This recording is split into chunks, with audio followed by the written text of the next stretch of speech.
તરફી પૂછે તો હું તો ભાજપનો પ્રમુખ છું, એટલે હું તો ચોક્કસ કહેવાય કે લોકોએ મોદીના વિકાસને જોઈને વોટ કર્યો છે.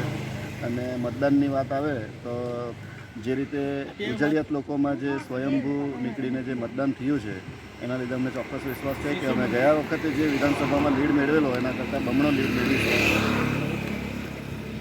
સવારથી કેવો રુઝાન હતો? લોકો કેટલી મોટી સવારે તમે પણ જોયું હશે, પાયડીના જે 20 બૂથ છે એના દરેક ટેબલ પર અને અંદર મતદાન મથક પર પણ લાઈનો લાગી હતી. ને બપોરે 1-8 વાગ્યા સુધીમાં કદાચ 50% જેટલું મતદાન થયેલું હતું. અને અમને વિશ્વાસ છે કે અમે 60-70% વચ્ચે મતદાન કરાવીશું. 100% જીતશે. અને જે અમારા પ્રદેશ પ્રમુખ CR પાટીલ સાહેબનો જે ધ્યેય છે કે ગુજરાતની 26 સીટ આપણે 5 લાખ કરતાં વધારે મતથી જીતીશું, તો અમને પૂરેપૂરો વિશ્વાસ છે કે અમે વલસાડ અને ડાંગની સીટ પણ 5 લાખ કરતાં વધારે મતથી જીતીશું. મહેનત તો ભારતીય જનતા પાર્ટીના ધારાસભ્યો હોય કે નીચેનો કાર્યકર હોય, બૂથ લેવલનો હોય, પેજ પ્રમુખ હોય, દરેક સહિયારો પ્રયાસ કરતો હોય છે. અને ભારતીય જનતા પાર્ટીનો તમે જોયું હશે કે દરેક ટેબલ પર જે રીતે કાર્યકર સવારથી કામો કરે છે, એટલે પરિણામ અમારા તરફી આવવાનું છે એ ચોક્કસ.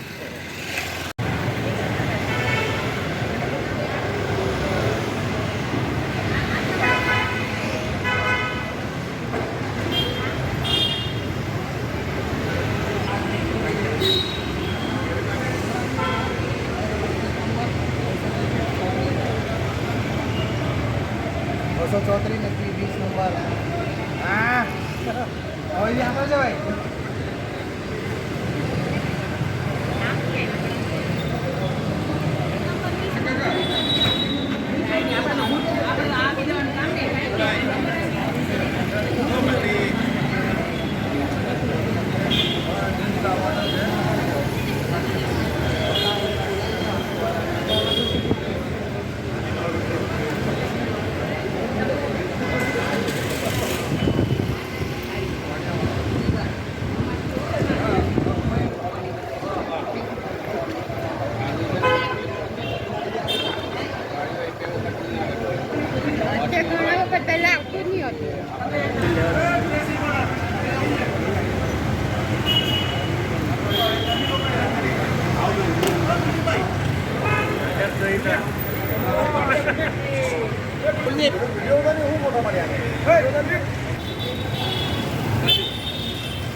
ઓકે કેવો માહોલ છે?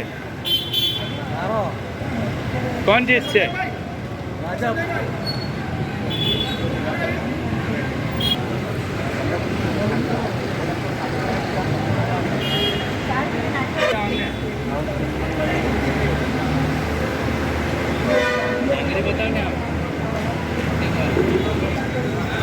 કેવો માહોલ છે?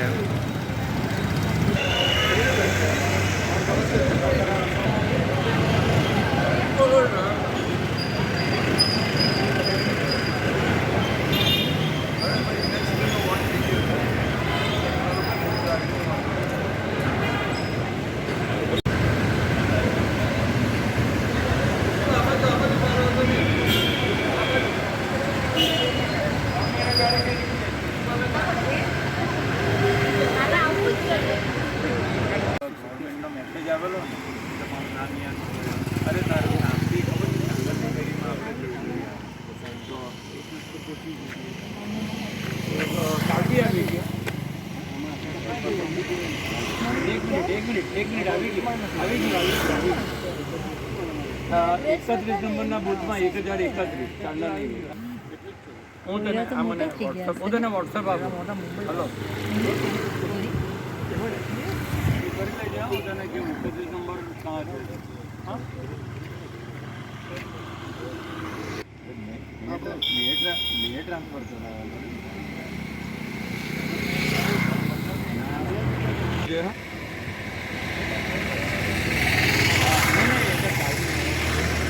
હું તને મોકલું છું. લાલજી તો દેવેનને પૂછો. લાલજી તો દેવેન કરશે. હા તો વાંધો